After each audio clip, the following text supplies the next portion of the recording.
mula dyan sa silangan, ang hangin po na patuloy na umiihip sa malaking bahagi ng ating bansa.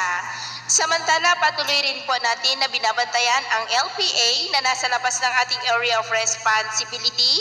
about 1,530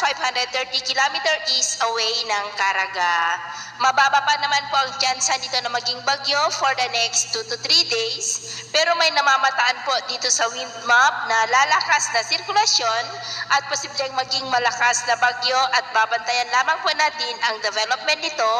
kung matutuloy o hindi, at ito naman ay pinapakita ng forecast model natin pong ginagamit hanggang sa susunod na 2 linggo. At sa lagay ng ating panahon ngayong tanghali ay maulap na kalangitan na may mga pulo-pulo na mahinang pag-ulan ang nararanasan sa malaking bahagi ng ating bansa,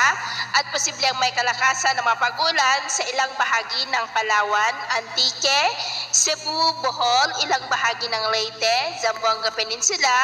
Northern Mindanao at Surigao del Norte, maging po sa ilang bahagi ng Sorsogon.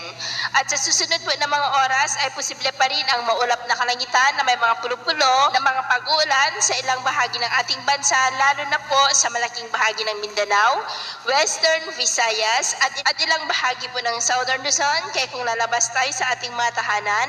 ay ugaliin po natin lagi ang magdala ng kahit anong panangga natin sa init ng araw, at proteksyon na din po sa mga biglaang buhos ng ulan. Sa atin naman pong mga baybayin, wala naman po tayong nakataas na namang gale warning signals, pero iba yung pag-ingat lamang po kung papalaot tayo para mas makaiwas sa mga sakuna.